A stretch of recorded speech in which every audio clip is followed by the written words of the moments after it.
السلام علیکم dear listeners, آج ہم باب نمبر 15 پڑھیں گے نمل کا، اور ہم نمل کے ہاف تک پہنچ گئے ہیں۔ مبارک ہو آپ کو۔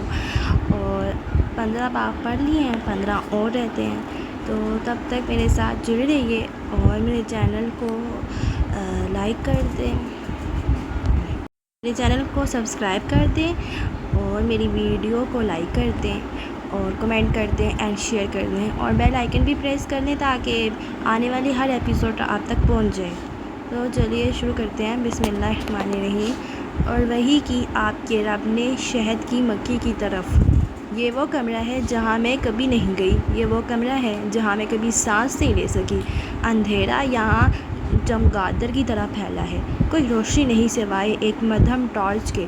شہد کی مکھیوں کی چینی زردی ہر شے پہ ہے، اور سیاہ غلبہ، تباہی، احساس ملکیت، مگر یہ وہ ہیں جو میری مالک ہیں، نہ ظالم نہ بے حس، صرف لا علم۔ یہ شہد کی مکھیوں کا وقت ہے، سرما میں وہ خود کو سارے برف زار میں پھیلا لیتی ہیں۔ جہاں گرم دنوں میں مکھیاں صرف اپنے لاشیں اٹھاتی تھیں، شہد کی مکھیاں سب عورتیں ہوتی ہیں، کنیزیں اور ملکہ۔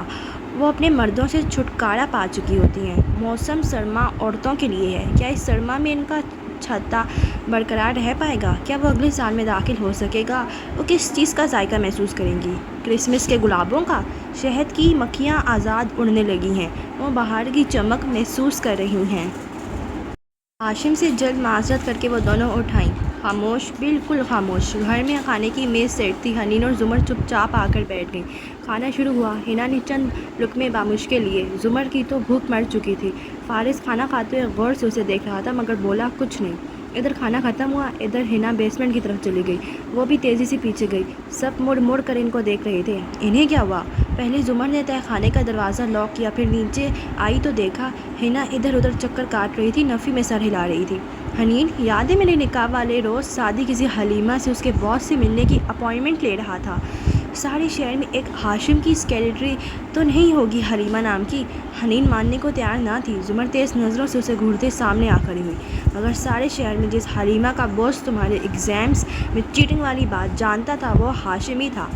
حنین ایک دم شل رہ گئی۔ دیکھو حنا، ہاشم ہمیں پہلے دن سے کہہ رہا ہے کہ وہ سعدی سے اس شادی کے بعد سے نہیں ملا۔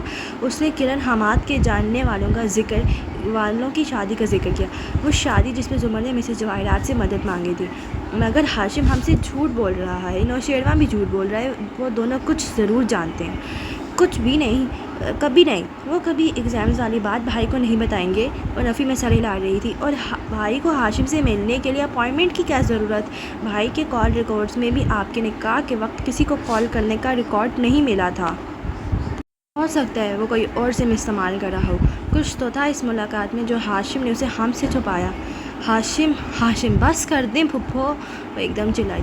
ہر وقت ہاشم برا ہے کہ گردان، کیا بگاڑا ہے انہوں نے آپ کا؟ زمر کے ابرو ناگواری سے بھیجے۔ تمہارے دماغ پہ جو پٹی چڑھی ہے اس کو اتار کر دیکھو گی تو نظر آئے گا۔ مجھے آپ کو وہ سب بتانا ہی نہیں چاہیے تھا، پتہ تھا ایک دن آپ مجھے یوں ہی جج کریں گی۔ بے بسی سے اس کی آنکھوں میں آنسو آ گئے، پھر آنکھیں رگڑیں، ایک دم ذہن میں جھونکا سا ہوا۔ نیکلیس جو بھائی کی جیب میں کسی نے پارٹی والے دن ڈالا تھا، وہ نیکلیس بھائی کی چیزوں میں نہیں تھا جب ہم ادھر آئے تھے۔ اگر واقعی ہی بھائی ہاشم سے ملنے گیا تھا تو ہو سکتا ہے وہ وہی واپس کرنے گیا ہو۔ کیا بتاتے ہاشم ہمیں؟ چوری شدہ نیکلیس واپس کرنے آیا تھا سعدی۔ ان کو لگا ہوگا کہ ہم غلط سمجھیں گے، سو بھائی کی عزت رکھی۔ وہ زمر سے زیادہ خود کو تسلی دے رہی تھی۔ تو پھر سعدی کی کون سی عزت رکھنے کے لیے ہاشم نے اس کو ایگزامز والی بات بتائی؟ ایک دم حنا کی آنکھوں میں غصہ در آیا۔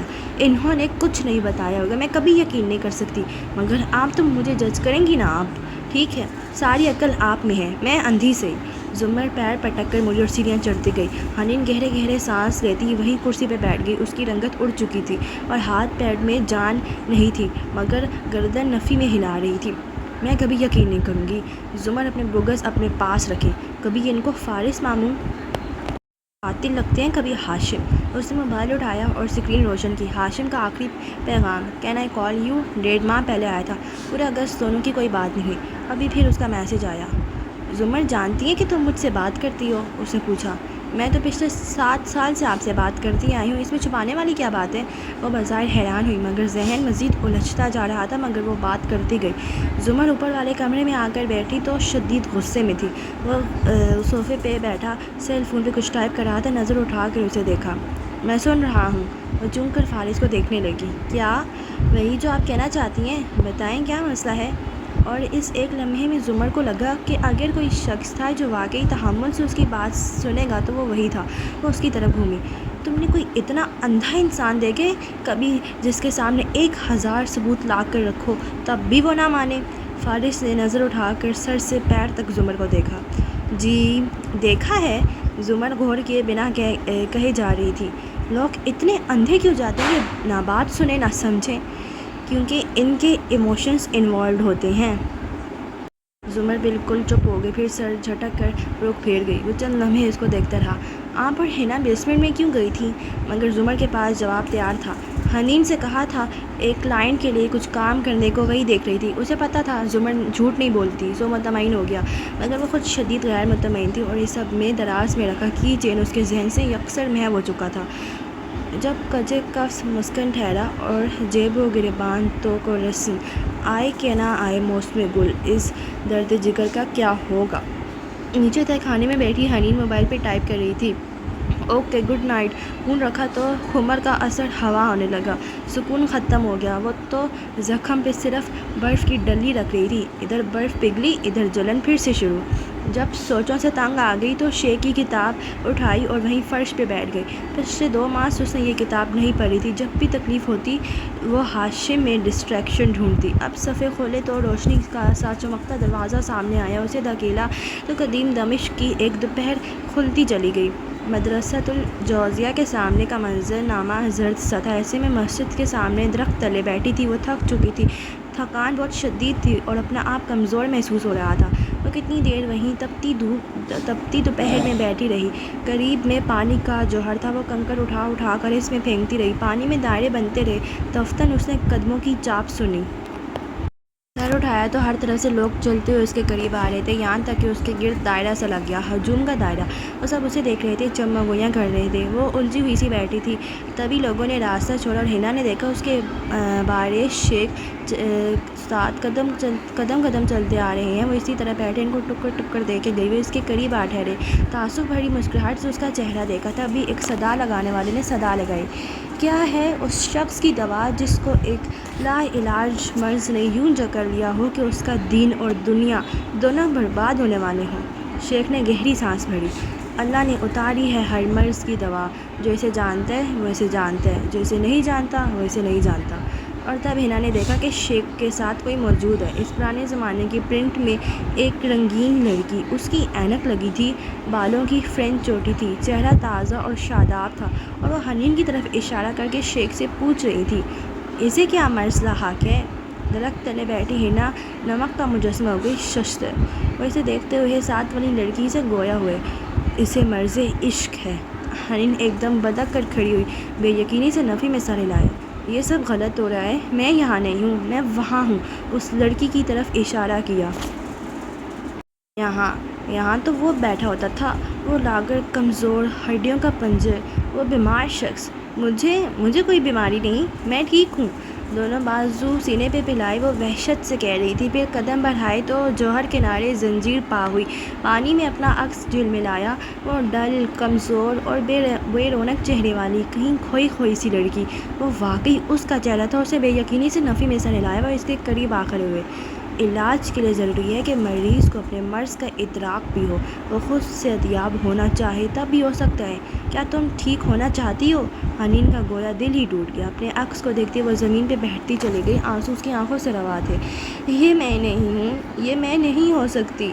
ہاتھ مٹھی پہ رکھے وہ رونے لگی۔ میں اس بیمار شخص جیسا نہیں بننا چاہتی۔ میں کیا کروں شیخ؟ وہ پنجوں کے بل اس کے ساتھ بیٹھے۔ میرے پاس تمہارے مرض کا علاج ہے، اس کے لیے تمہیں میرے ساتھ چلنا ہوگا۔ اور نرمی سے کہہ رہے تھے وہ دوائے شافی کے سفر پہ۔ تم چلو گی لڑکی؟ حنین نے کتاب بند کی تو آنکھوں سے آنسو گر رہے تھے۔ نفی میں سر ہلاتے اس نے آنکھیں رگڑ لی۔ مجھے کوئی مرض نہیں ہے، میں ٹھیک ہوں، مجھے نہیں پڑھنا اس کتاب کو۔ اس نے گھٹنوں میں سر دے دیا۔ برف کی ڈلی لگانا زخم پہ مرہم لگانے سے زیادہ آسان تھا۔ ہماری یاد کے جب زخم بھرنے لگتے ہیں، کسی بہانے تمہیں یاد کرنے لگتے ہیں۔ وہ صبح چمکیلی اور گرم طلوع ہوئی تھی۔ اوائل ستمبر کے دن تھے۔ ہبس میں کمی تھی مگر گرمی ہنوز ویسے ہی تھی۔ الیکسی میں ناشتے کی خوشبو پھیلی تھی۔ فارس آفس کے لیے تیار چائے پی رہا تھا۔ زمر ہاشم کو فون کر کے سالگرہ کی تقریب کے ملتوی ہونے کا بتا کر معذرت کر رہی تھی اور سیم اس پہ خوش نہ ہونے کے باوجود خاموش تھا۔ اس دوران ہنا نے فارس سے کہا کہ اسے ریسٹورنٹ چھوڑ دے۔ حامی بھر کر وہ کہنے لگا، جیسے زمر کی کلائنٹ کے لیے کیا ویسے ہی میرا ایک کام کر دوں گی۔ ہنا نے چونک کر زمر کو دیکھا۔ زمر نے بظاہر اطمینان سے فون رکھا اور ادھر آئی۔ فارس پوچھ رہا تھا کہ رات ہم بیسمنٹ میں کیا بات کر رہے تھے، تو مجھے بتانا پڑا کہ کس طرح تم نے میری کلائنٹ کے کانٹیکٹ کا اکاؤنٹ کھول کر دکھایا مجھے۔ آنکھوں میں اشارہ کیا۔ حنین نے نظریں جھکا دیں۔ جی کر دوں گی۔ وہ چابی اور والیٹ لینے اٹھ گیا۔ میز کے گرد وہ دونوں رہ گئیں۔ ابا اور سیم کافی فاصلے پہ ٹی وی کے آگے بیٹھے تھے۔ حنین نے صرف ایک ناراض نظر اس پہ ڈالی۔ کیا یہ دھمکی تھی کہ اگر میں نے یہ کانٹیکٹ ختم نہیں کیا تو آپ ماموں کو بتا دیں گی؟ زمر نے چبھتی نظروں سے اسے دیکھا۔ میں اس سے نہیں، ہاشم سے بات کروں گی اب، اور جس دن میں نے ہاشم سے بات کی نا وہ تمہاری طرف دیکھنے سے بھی جائے گا، اس لیے بہتر ہے کہ تم خود سے رابطہ ختم کر دو۔ اسے گھورا۔ بہت ہو گئی نرمی اور لاڈ۔ کی آنکھوں میں آنسو آ گئے۔ میں کیا کروں اللہ تعالیٰ۔ پھر ٹی وی پہ نگاہ پڑی۔ ابا چینل بدلتے ہوئے ایک لوکل کیبل چینل پہ رکے جس پہ تلاوت لگی تھی۔ ایک ہی نظر میں ہنا نے پہلی سطر پڑھی، یعنی کہ ترجمہ، اور وہی کی تیرے رب نے شہد کی مکھی کی طرف۔ مگر فارس واپس آ گیا تھا اور زمر سے کچھ آہستہ آواز میں پوچھ رہا تھا۔ جب میں رہا ہوا تو سعدی نے مجھے بتایا کہ اس نے جج کو بلیک میل کیا ہے۔ اس کے پاس جج کے خلاف مواد تھا۔ وہ مواد مجھے اس کی چیزوں سے نہیں ملا۔ اس کے لیپ ٹاپ میں کچھ بھی نہیں ہے۔ اس نے یقیناً جج کو واپس کر دیا ہوگا۔ حنین بے دھیانی سے سننے لگی۔ ندرت اپنا مگ اٹھائی بیٹھی تو ان کی بات پہ رخ موڑ لیا۔ یہ باتیں ان کی عجیب سی وحشت میں مبتلا کرتی تھیں مگر وہ ان کی پیچیدگیوں میں پڑنے سے روک بھی نہیں سکتی تھی۔ فارس کہہ رہا تھا، مگر سعدی نے ایک کاپی ضرور رکھی ہوگی اور کوئی اس بارے میں ضرور جانتا ہوگا۔ زمر کھڑی ہوئی۔ اس کوئی کو ریسٹورنٹ بلاؤ اور اسے کہو کہ انسانوں کی طرح سب اگل دے ورنہ اچھا نہیں ہوگا۔ قصرِ کاردار کے ڈرائننگ ہال کی اونچی کھڑکیوں سے سبزہ پہ ہنا اور فارس کار میں بیٹھتے نظر آ رہے تھے۔ اگر ہال میں دیکھو تو سربراہی کرسی پہ بیٹھی جواہرات تمکنت سے گردن اٹھائے خاور کو دیکھ رہی تھی۔ ہاشم بھی ناشتہ کرتے ہوئے اسے ہی دیکھ رہا تھا۔ وہ مؤدب سا کھڑا کہہ رہا تھا، ظاہر یہ صرف گیس لیکیج کی وجہ سے، مگر ڈاکٹر بخاری اور ڈاکٹر ایمن نے کھلم کھلا نیاز بیگ کے بھائی کو الزام دینا شروع کر دیا۔ اس کے خلاف ایک کیس بھر گیا۔ ہاں تو مسئلہ کیا ہے؟ ان کے آپس کے مسئلے ہیں۔ جواہرات نے ناک سے مکھی اڑائی۔ خاور ہلکا سا مسکرایا۔ مسئلہ یہ ہے مسز کاردار کہ سب کچھ بہت پرفیکٹ تھا۔ گارڈز کو مارا نہیں گیا، جلنے نہیں دیا، بلکہ آگ سے دور کر دیا گیا۔ اسٹریٹ لائٹس آف ہو گئیں، آگے پیچھے کے سی سی ٹی وی خراب کر دیے۔ علیم بیگ ایک گنڈا ہے اور گنڈے ایسی پرفیکشن سے کام نہیں کرتے۔ فارس۔ ہاشم نیپکن سے لب تھپتھپاتے ہوئے پیچھے ہو کر بیٹھا۔ یہ فارس نے کیا ہے نا؟ خاور نے حسبات میں سر ہلایا۔ مجھے بھی یہی لگا، یہ اسی کا سٹائل ہے، مگر اس رات وہ گھر پہ ہی تھا۔ گارڈز نے اسے آتے دیکھا اور پھر صبح جاتے دیکھا۔ وہ رات گھر سے نہیں نکلا۔ یہی بات مجھے سمجھ نہیں آئی۔ ہو سکتا ہے اس نے کسی اور کے ذریعے یہ کام کروایا ہو۔ بہرحال میں پتہ کر رہا ہوں۔ وہ چلا گیا تو نوشیروہ آتا دکھائی دیا، نیند سے بھری آنکھیں اور سست انداز، کرسی پہ ڈھیر سا گیا۔ ذرا حواس بیدار ہوئے تو گفتگو کی طرف توجہ کی۔ جواہرات فکر مندی سے کہہ رہی تھی، اس ڈاکٹر نے فارس کے خلاف گواہی دی تھی، اس کے شوہر نے سعدی کو غائب کروایا۔ یقیناً فارس نے ان سے بدلہ لیا ہے۔ ضروری نہیں ہے یہ اس نے کیا بھی ہو، وہ ابھی جیل سے آیا ہے، مزید ٹربل افورڈ نہیں کر سکتا۔ ہاشم پر یقین نہیں تھا۔ پھر شیرو کو دیکھا جو اپنے ناشتے کو ڈھکا شیشے کا کور اٹھا رہا تھا۔ ہاشم مسکرایا۔ یعنی نوشیروہ کاردار آج آفس وقت پہ آئیں گے؟ شیرو نے جماہیر روکتے ہوئے اسبات میں گردن ہلائی۔ لیکن سعدی پھر ہمارے لیے لازمی کام کرے گا۔ شرط یاد دلائی۔ بالکل، میں 3-4 دن تک جاؤں گا اس سے ملنے، جو تفصیلات چاہیے وہ لے کر ہی آؤں گا۔ سیل فون اٹھاتے ہوئے وہ اٹھ کھڑا ہوا۔ جواہرات نے فکر مندی سے اسے دیکھا۔ تم سعدی سے چھٹکارا حاصل کر لو ہاشم، وہ تمہیں نقصان دے دے گا۔ کچھ نہیں کر سکتا وہ۔ بے نیازی سے سر جھٹکتے وہ باہر کی طرف بڑھ گیا۔ اس مال کی دھن میں پھرتے تھے تاجر بھی، بہت رہزن بھی کہی۔ چلیں۔ ہنا کار میں آ کر بیٹھی تو فارس کال پہ کسی سے بات کر رہا تھا۔ سر ہلا کر فون رکھا۔ ہم ایک جگہ سے ہو کر ریسٹورنٹ جائیں گے۔ گیس کرو کس سے کال کر کے ملنے کی خواہش ظاہر کی۔ اس کے الفاظ پہ ہنا چونکی۔ جس وقت وہ دونوں ریسٹورنٹ کی طرف جاتی، سڑک پہ گامزن کثیر کردار کی چار دیواری کے ساتھ خاور محتاط نظروں سے دیوار کو دیکھتا آگے بڑھ رہا تھا۔ یہ دیوار کا وہ حصہ تھا جو فارس کے نیکسی کے عقب میں تھا۔ اس کے پیچھے سڑک تھی۔ آنکھیں سکیڑ کر دیکھتا وہ ایک جگہ رکا۔ یہاں ایک لوہے کا دروازہ تھا جو زمانوں سے بند پڑا تھا۔ اس پہ پرانا تالا لگا تھا۔ اس جگہ گارڈز نہیں تھے، نہ کیمرہ۔ خاور کچھ دیر متذبذب سا اسے دیکھتا رہا، پھر جھک کر تالے کو چھوا۔ لبوں پہ مسکراہٹ ابھری۔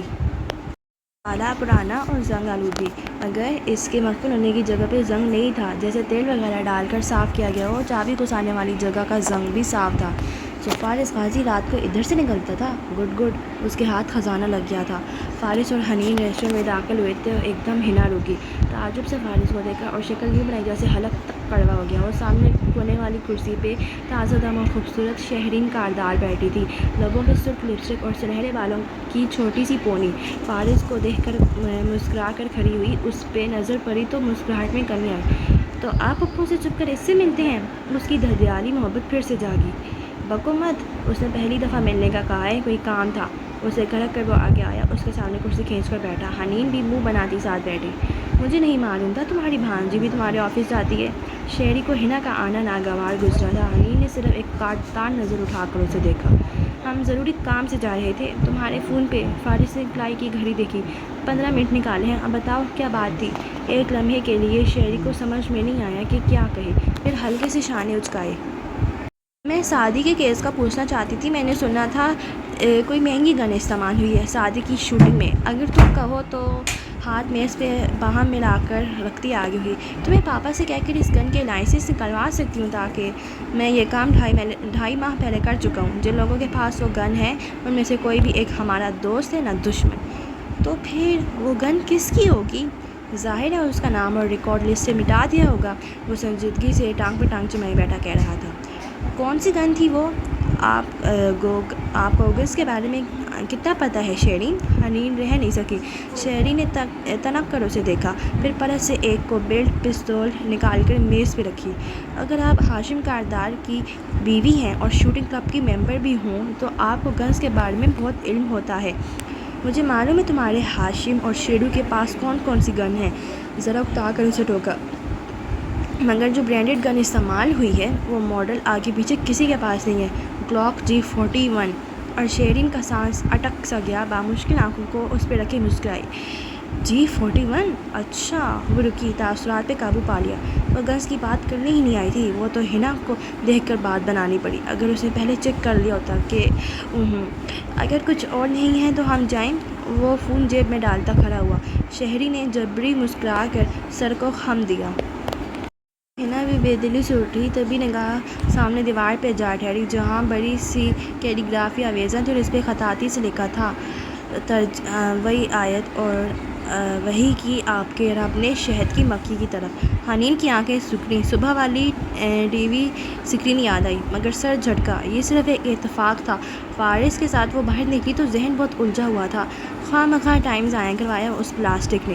وہ سخت خوف کا شکار لگ رہی تھی۔ فارس نے ڈرائیونگ سیٹ پہ بیٹھتے ہوئے چمڑے سے اسے دیکھا۔ پلاسٹک کیا؟ یہ شہرین، اس کا تعلق پلاسٹک سے، آپ کو نہیں پتہ؟ پلاسٹک کا؟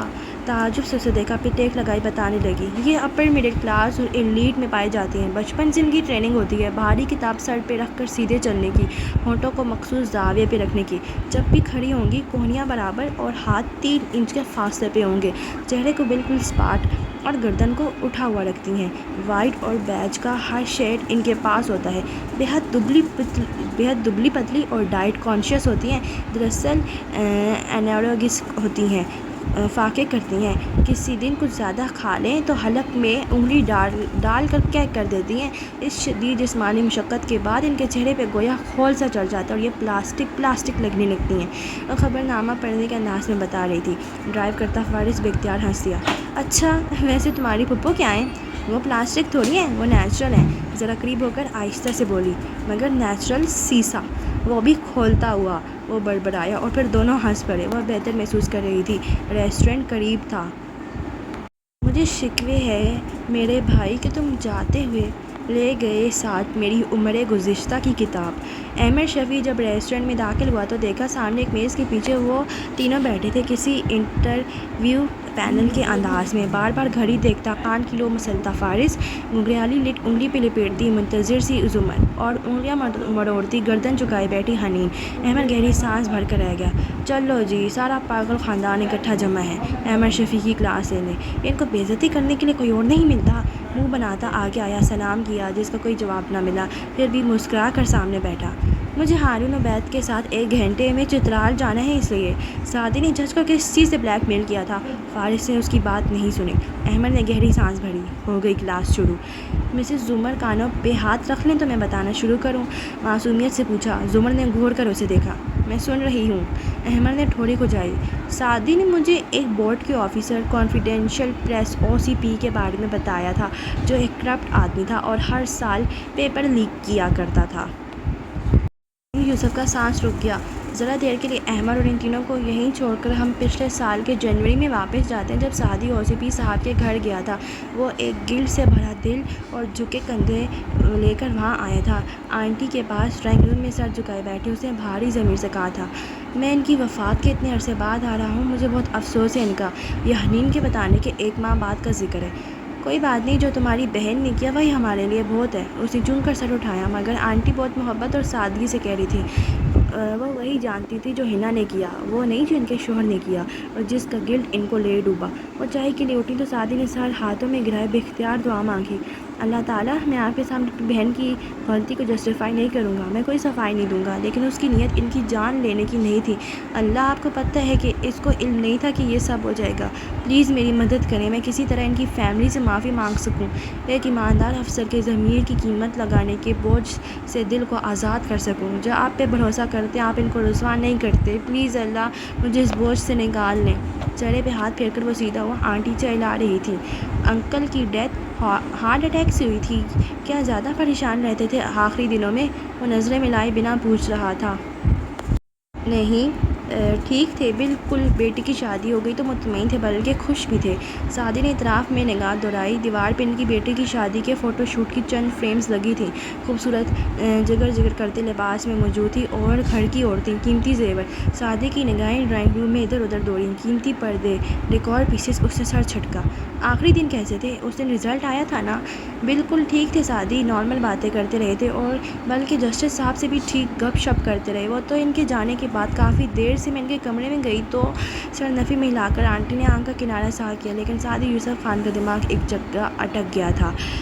کون جسٹس صاحب؟ ان کے بڑے اچھے دوست ہیں جسٹس سکندر، سیشن کورٹ میں ہوتے ہیں، وہ ملنے آئے تھے نا حمیرہ کے ابو سے، کمرے میں ان سے باتیں کرتے رہے، ہم لوگ باہر لاؤنج میں تھے، وہ نکلی تو بتایا کہ OCP صاحب ابھی کام کر رہے ہیں، کہہ رہے ہیں بچے شور نہ کریں۔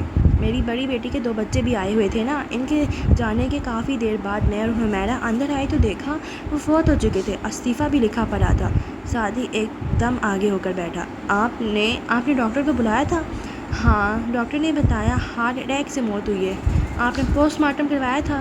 نہیں بیٹا، اس کی کیا ضرورت تھی، میرے بیٹے نے بھی کہا تو ان کے دوستوں اور رشتہ داروں نے منع کیا کہ لاش کی حرمتی ہوتی ہے ایسے۔ جی بالکل، میں تو یوں ہی پوچھ رہا تھا۔ جبرن مسکرایا، بے چینی سے پہلو بدلا۔ یعنی بیٹے کو معلوم ہو گیا تھا؟ ان کا کمرہ دیکھ سکتا ہوں میں، ان کا کمپیوٹر وغیرہ؟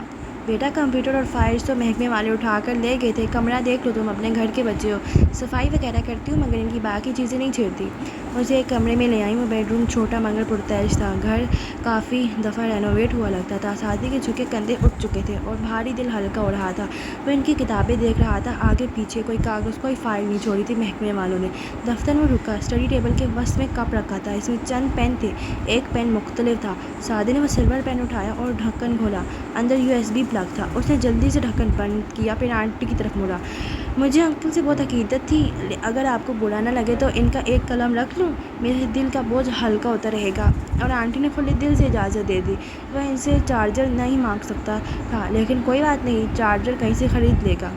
انسانی عقل مہینوں سالوں لگی رہتی ہے کسی ایک کلو کی تلاش میں، جیسے سعدی لگا تھا اتنے دن سے جج کے کمپیوٹر میں کوئی ایک کام کی چیز تلاش کر رہا تھا، مگر جب عقل تھک جاتی ہے تو ایک دم سے سب سے قیمتی چیز انسان کی جھولی میں پکے پھل کی طرح گرا دی جاتی ہے۔ آنکھ لینے کے لیے جانے والوں کو پیغمبری مل جاتی ہے، وہ لمحہ الہام کا لمحہ ہوتا ہے۔ کچھ لوگ اسے اتفاق کہتے ہیں، ایمان والے اسے مدد کہتے ہیں۔ اور آج احمد شفیع زمر اور فارس کو دیکھتے ہوئے کہہ رہا تھا، سعدی ان کی تعزیت کے لیے ان کے گھر گیا، اس نے کہا کہ وہ ایک گلٹی احساس سے ادھر گیا، ان کی فیملی کو وہ پہلے سے جانتا تھا۔ احمد سانس لینے کو رکا، ان کو متوجہ پا کر مسکرایا، ویسے میری کنسلٹنسی فیس کام کی بات پہ آؤ، فارس ایک دم برہمی سے کہتا آگے ہوا تو وہ ہاتھ اٹھاتے جلدی سے ذرا پیچھے ہوا، بتا رہا ہوں۔ گہری سانسی، ان کی چیزوں میں سعدی کو ایک پین کیمرہ ملا۔ زمر نے بے اختیار آنکھیں بند کیں۔ اس پین کے ذریعے OCP صاحب جج کی ویڈیوز بناتے تھے، وہ کانفیڈینشیل پریس کے آدمی تھے، ان کے پاس بہترین گیجٹس تھے۔ وہ پین چھوٹا سا تھا، اس میں جیمر لگا تھا جو اس کو ڈٹیکٹرز کے باوجود ناقابل گرفت بناتا تھا۔ بہرحال اس پین میں کچھ ویڈیوز تھیں، کالے دھندوں کے اعتراف کی ویڈیوز۔ سعدی نے تمہارے رہا ہونے کے بعد وہ تمام ویڈیوز مٹا دی سوائے ایک کے۔ اس ویڈیو میں جج اور OCP کی آخری ملاقات تھی اور وہ ایک ٹیریبل ویڈیو تھی۔ OCP نے صرف یہ سوچ کر کیمرہ آن رکھا تھا کہ جج کی دھمکیوں کو ریکارڈ کرے گا، اس لیے اس نے استعفیٰ بھی آرام سے لکھ دیا، مگر اس نے جھرجھری لی۔ اس ویڈیو کی وجہ سے جج نے غازی کو رہا کیا۔ اب وہ پین کہاں ہے؟ فارس کے سوال پہ احمد نے شانے اچکائے۔ زمر جلدی سے بولی، میں سعدی کی چیزیں دوبارہ دیکھوں گی، مل جائے گا۔ ذرا رکی، لیکن اگر جج کے طاقتور مجرم دوست ہیں تو اس نے فارس کو رہا کرنے کے بجائے ان دوستوں سے مدد کیوں نہیں مانگی؟ مسز زمر، آپ وہ ویڈیو دیکھیں گی تو جان لیں گی کہ کوئی بھی اپنے ساتھی مجرموں کو ایسی چیز کی ہوا نہیں لگنے دے سکتا۔ وہ اس کی مدد کرتے لیکن پھر اس کی کمزوری کے ذریعے اس کو غلام بنا لیتے۔ غازی کو رہا کرنا زیادہ آسان تھا۔ تو OCP صاحب نے خودکشی کیوں کی تھی؟ حنین انہی گیلی شوقی نظروں سے احمد کو دیکھ کر بولی تو احمد نے اسے دیکھا، فارس کو، پھر شانے اچکائے۔ اس ویڈیو اور سعدی کے مطابق OCP صاحب کو قتل کیا گیا تھا۔ ان دونوں کا آپس میں لین دین کا کوئی تنازع تھا۔ سعدی نے آپ کو یہ خود بتایا؟ حنین کی آواز غصے سے بلند ہوئی۔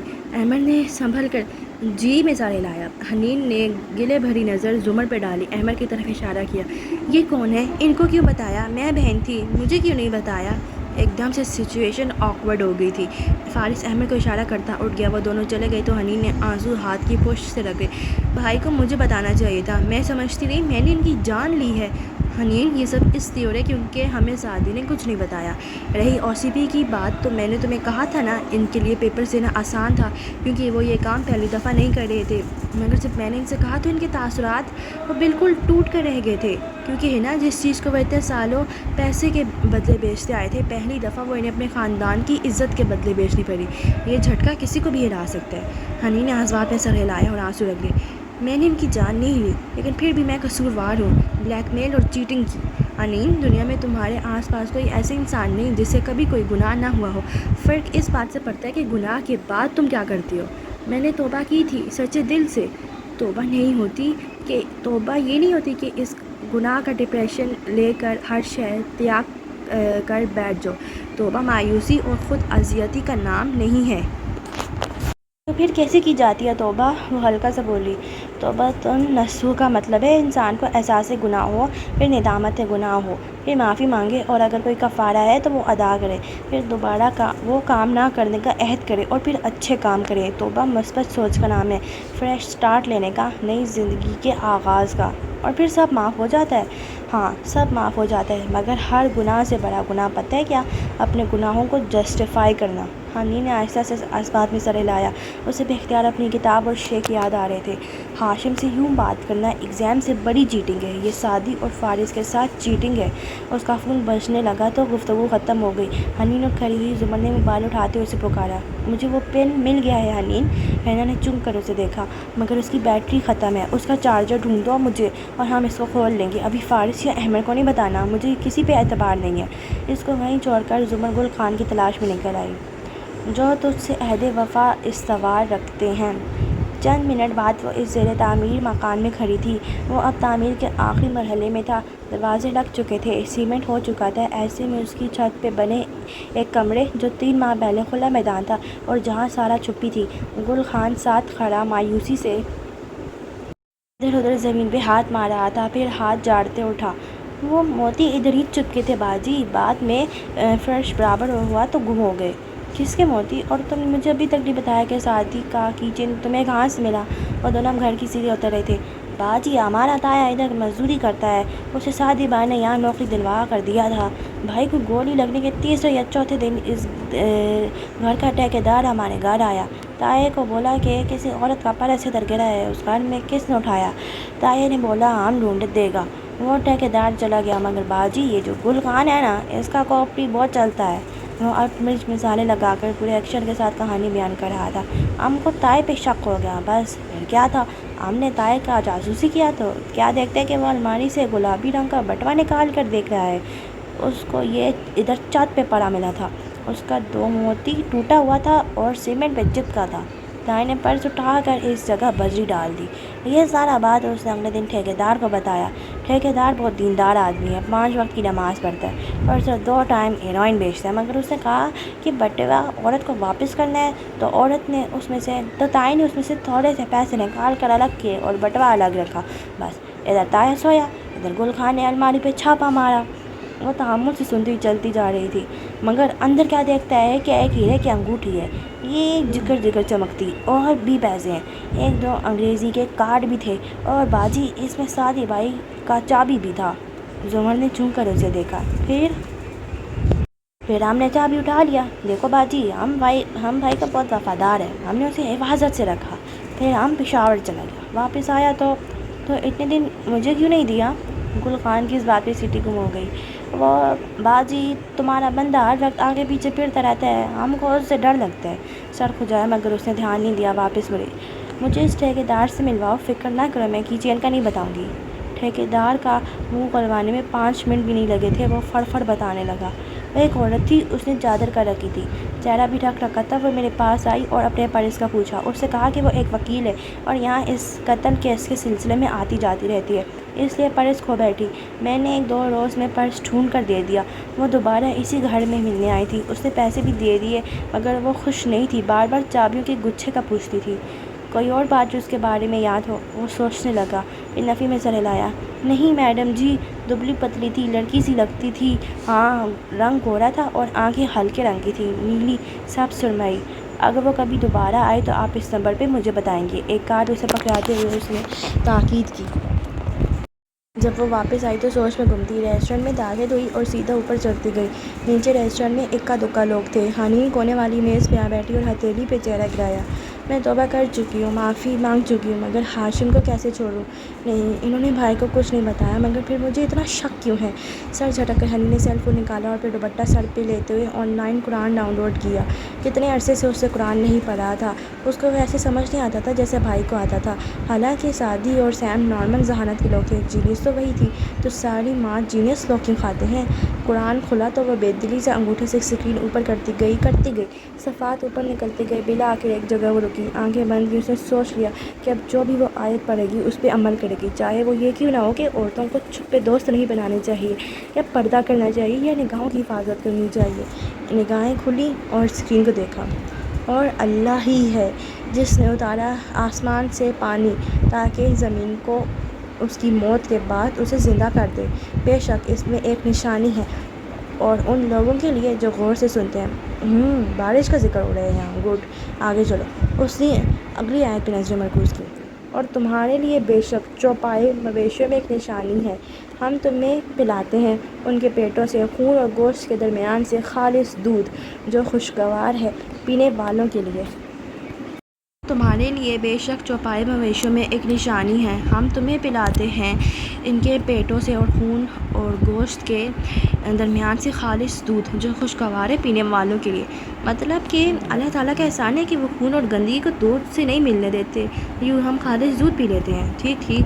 اور پھلوں میں کھجور اور انگور، تم ان سے بناتے ہو نشہ آور چیزیں اور اچھا رزق، بے شک اس میں ایک نشانی ہے اس قوم کے لیے جو عقل رکھتی ہے۔ مطلب کہ شراب کا میں نے کیا کرنا ہے، آگے چلو۔ اور تمہارے رب نے وحی کی شہد کی مکھی کی طرف کہ بنا لے اپنا گھر پہاڑوں میں اور درختوں کے اوپر اور اونچی چھتوں پہ، پھر کھا تمام پھولوں میں سے اور چل اپنے رب کے آسان راستوں پہ۔ ان شہد کی مکھیوں کے پیٹوں سے نکلتا ہے ایک مشروب مختلف سے ہیں جس کے رنگ شفا ہے جس میں لوگوں کے لیے، بے شک اس میں ایک نشانی ہے ان لوگوں کے لیے جو غور و فکر کرتے ہیں۔ حنین نے ایک دم موبائل رکھ دیا۔ یہ تو وہی آیت تھی جو آج وہ تیسری بار کوئی سنسنی خیز لہر اس کی ریڑھ کی ہڈی میں دوڑ گئی تھی۔ گردن پہ پسینے آنے لگے، ایسے لگا جیسے کوئی اسے دیکھ رہا ہے۔ بس مجھے نہیں پڑھنا قرآن، نہ شیخ کی کتاب، یہ سب چیزیں ڈراتی ہیں۔ جھڑجھڑی لے کر اٹھی اور کچن کی طرف بڑھ گئی۔ بہت دن بعد اس کا دل تھا کہ وہ کچھ کھائے، کچھ اچھا، اتنا اچھا کہ سب بھول جائے۔ آ کے لے جاؤ تم اپنا یہ دھمکتا ہوا پھول، مجھ کو لوٹا دو میری عمر گزشتہ کی کتاب۔ حنین نے اگلے 3-4 روز خود کو کھانے، ٹی وی، کمپیوٹر، گیمز اور ہاشم میں مصروف کر لیا، مگر بے سکونی بڑھ گئی۔ نہ ان چیزوں میں دلچسپی رہی تھی، نہ ہاشم پہ اعتبار رہا تھا۔ زمر کے پاس بھی نہیں گئی، نہ دل لگا کر پین کیمرے کا چارجر ڈھونڈا۔ زمر نے بھی اس سے دوبارہ بات نہیں کی۔ 6 ستمبر والے روز حنین نے ہتھیار ڈال دیے اور امی کا قرآن نسخہ اٹھائے، کاپی پین لیے فوڈلی آور آفٹر ریسٹورنٹ کے اوپری کمرے میں آ بیٹھی جہاں آج زمر نہیں تھی۔ اب حنین نے وہ آیت نقل ایک بڑے کاغذ پہ لکھی اور سر پہ دوپٹہ لیے ہاتھ میں قلم پکڑے اس پہ غور کرنے لگی۔ آن لائن تفسیر بھی پڑھی۔ شہد کی افادیت، شہد سے شفا۔ ایک دم وہ چونکی شیخ کے بیمار سے اس کو اپنا خیال آتا تھا، تو کیا اس کے مرض عشق کی شفا بھی شہد میں تھی؟ کیا اس بات کی کوئی سینس بنتی تھی؟ کچھ سوچ کر جنید کو پکارا جو کسی مہمان کو اٹینڈ کر رہا تھا۔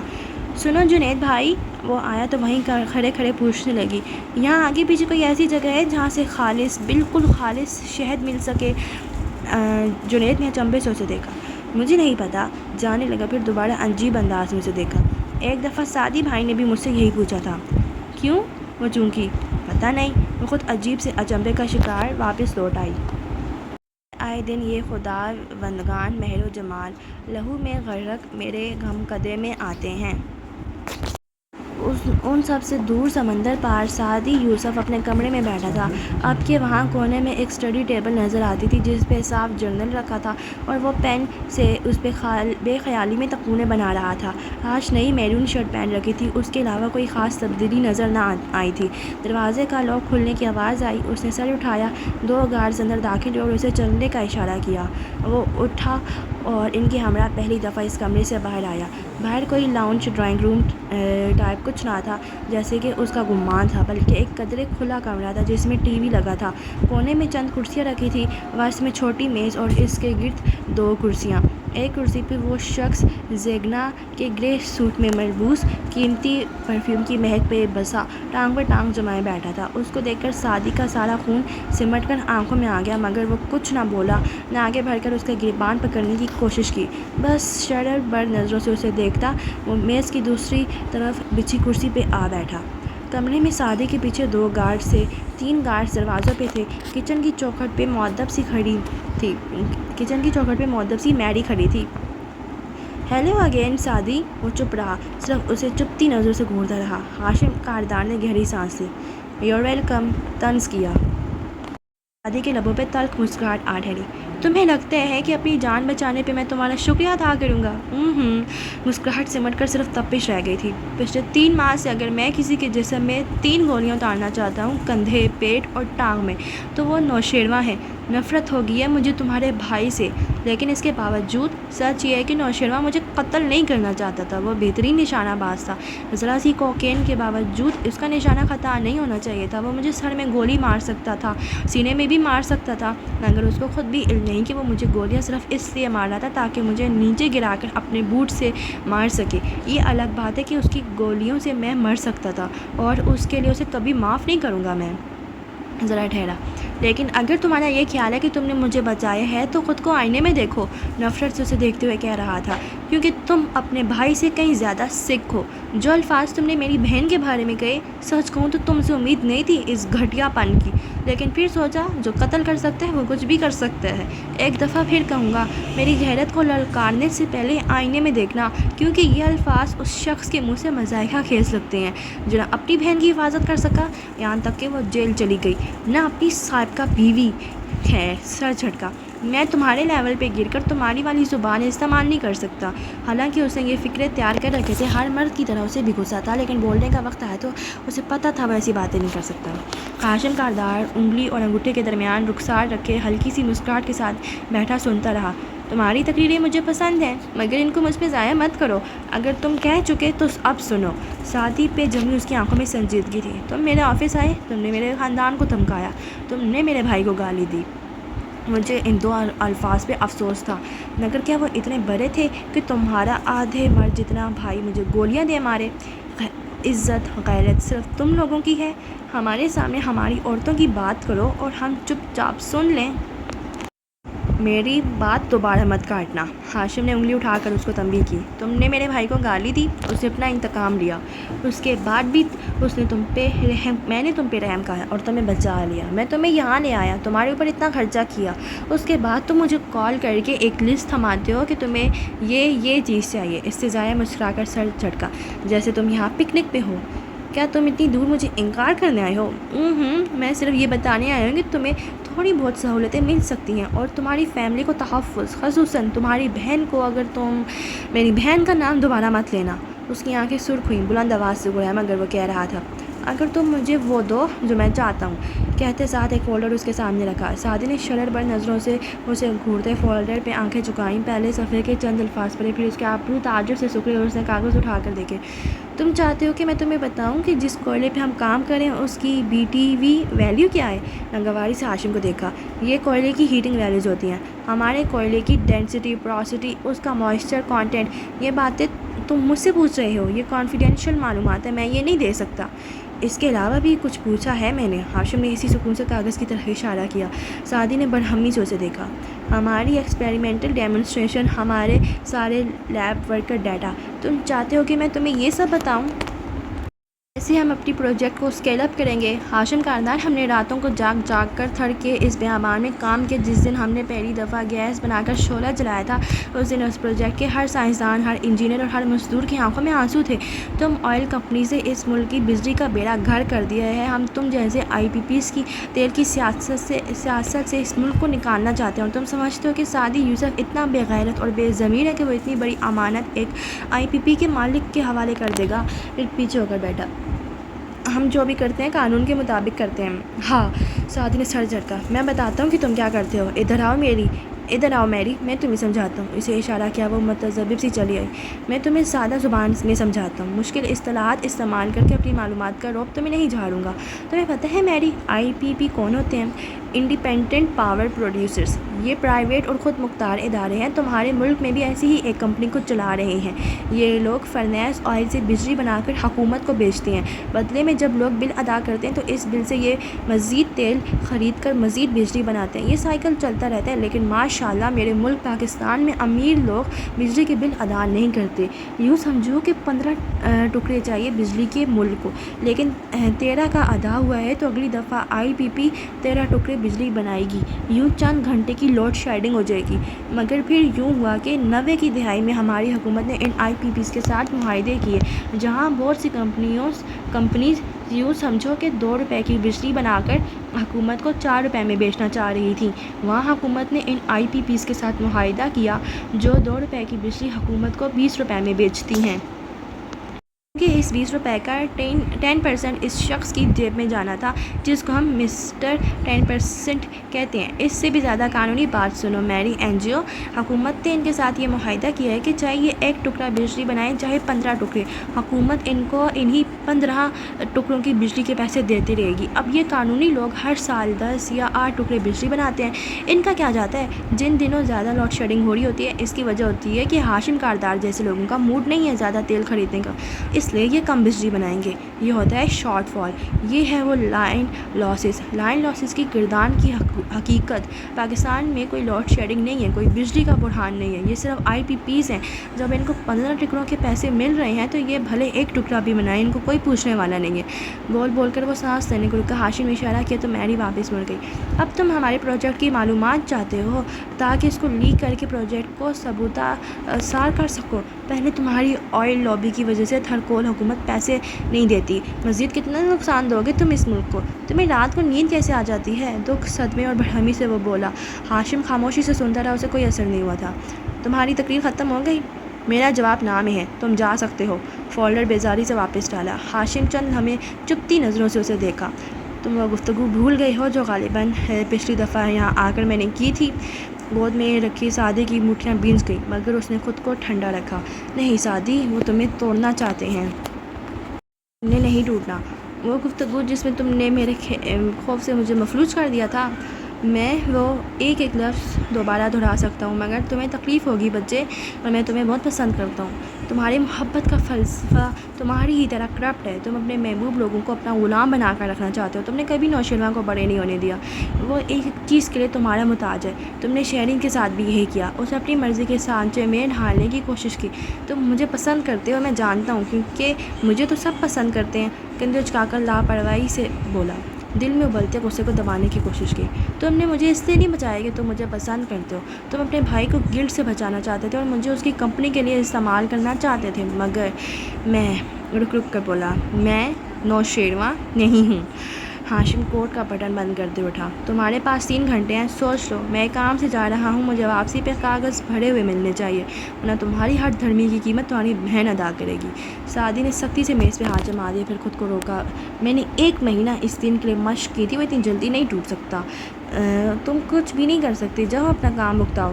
3 گھنٹے۔ ہاشم نے کلائی کی گھڑی دیکھتے ہوئے تنبیہ کی اور گارڈز کو اشارہ کرتا باہر کی طرف بڑھ گیا۔ چند منٹ بعد وہ واپس کمرے میں موجود تھا، مگر اب کی بار انہوں نے کمرے کا صرف شیشے کا دروازہ بند کیا، دوسرا لکڑی کا دروازہ کھلا رہنے دیا۔ یہ اسی دن سعدی کو معلوم ہوا تھا کہ اس کمرے کے 2 دروازے تھے، لکڑی کا دروازہ اندر کی طرف کھلتا تھا، شیشے کا باہر کی طرف۔ لکڑی کے دروازے پہ 2 لاکس لگے تھے اور شیشے والے پہ نمبرز پیڈ، یعنی وہ کوڈ سے کھلتا تھا۔ اب وہ بیڈ پہ بیٹھا لاؤنج نما کمرے میں متعدد گارڈز دیکھ سکتا تھا، فولڈر اور پین پیڈ ساتھ رکھے تھے، اور میری قریب کھڑی کہہ رہی تھی، جو وہ کہہ رہا ہے کرے گا بھی صحیح، جب مشورہ مانگوں تب دینا، ابھی مجھ سے بات مت کرو۔ منہ پھیر لیا، میری سر چھٹک کر باہر نکل گئی۔ کون قاتل بچا ہے شہر میں فیض، جس سے یاروں نے رسم و راہ نہ کی؟ ہارون عبید کے گھر کے آرام دہ اور کوزی لیونگ روم میں ٹی وی چل رہا تھا، اور وہ صوفے پہ بیٹھے چند کاغذات دیکھ رہے تھے، ساتھ آبدار بیٹھی گائے بگائے ان کو دیکھتی تھی جیسے کچھ کہنا چاہتی ہو۔ تبھی ایرانی بلی دوڑتی ہوئی آئی اور جست لگا کر آبدار کی گود میں بیٹھ گئی۔ ہارون نے خفگی سے بلی کو دیکھا، پھر اسے۔ آبی، اپنی بلیوں، گھوڑوں اور پرندوں کو گھر کے اندر مت لایا کرو، ٹوکا مگر نرمی سے، اور کاغذ دیکھنے لگے۔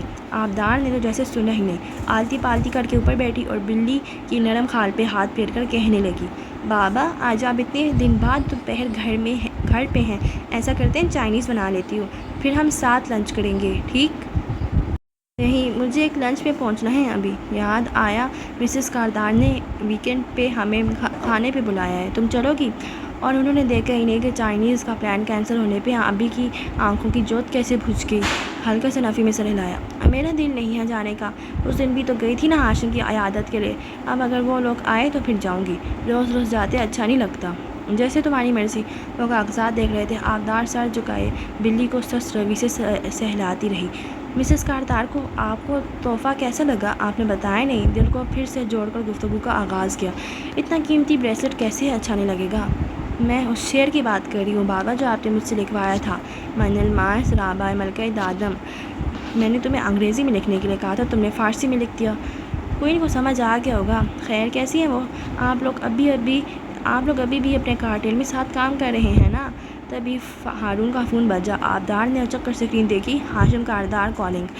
اوہ، پہلے میں بات کر لوں، میں نے اسے اس دن سے کال ہی نہیں کیا۔ اس نے موبائل لینا چاہا، مگر ہارون نے سختی سے فون پیچھے کر لیا۔ یہ تمہارے لیے نہیں ہے۔ ایک دم سارے کاغذ چھوڑ کر وہ فون کان سے لگائے اٹھ گئی۔ آبدار متعجب سی بیٹھی رہی، پھر کاغذوں کو دیکھا، وہ محض بلز تھے۔ تو بابا اتنی دیر سے ہاشم کی کال کا انتظار کر رہے تھے؟ بلی کو تھپک کر بھگایا اور پھر ننگے پاؤں سہج سہج کر چلتی ان کے پیچھے آئی۔ وہ گیلری سے گزر کر اسٹڈی روم میں چلے گئی، اور اب دروازہ بند تھا۔ وہ دبے قدموں دروازے تک آئی اور ہلکا سا اسے دھکیلا۔ بنا آواز کے وہ ذرا سا کھلا۔ ہارون دوسری طرف رخ کیے بات کر رہے تھے۔ آبدار آنکھوں میں معصوم سی شرارت لیے سنتی رہی۔ اس کی برتھ ڈے اگلے ماہ تھی، ہاشم اس کی سالگرہ پہ انوکھے تحفے بھیجا کرتا تھا۔ بابا بھول جاتے تو کیا ہوا تھا، ہو سکتا ہے اس سال وہ تمہارا تھرکول والا سائنٹسٹ کہاں تک پہنچا ہاشم؟ وہ کہہ رہے تھے تمہیں یقین ہے وہ تمام معلومات فراہم کر دے گا؟ ذرا ٹھہرے، میں عجلت اس لیے مچا رہا ہوں کیونکہ ہمارے پاس وقت نہیں ہے، ہمیں چائنیز رجسٹرڈ کمپنی جلد شروع کرنی ہے۔ وہ ناخوشی سے کہہ رہے تھے۔ آبدار کی آنکھوں میں شوخی الجھن میں بدلی۔ میں نے لڑکے کو ملک سے باہر بھیجنے اور اس کو اپنے سیف ہاؤس میں رکھنے میں تمہاری جتنی مدد کی تھی، تم بھی اتنی ہی جلدی مجھے کوئی رزلٹ دو ہاشم۔ وہ مڑنے لگے تھے۔ آبدار فوراً الٹے قدموں واپس بھاگی، البتہ اس کا دل زور زور سے دھڑک رہا تھا۔ بابا، یقیناً بابا کوئی غلط کام نہیں کر رہے، وہ کسی سائنسدان کی حفاظت کر رہے تھے۔ مجھے کیا؟ مگر سر جھٹک دینے سے وہ سوچیں جھٹکی نہیں جا رہی تھی۔ وہ جس چہرے کے ساتھ گئی تھی اس کے ساتھ واپس نہیں لوٹی تھی۔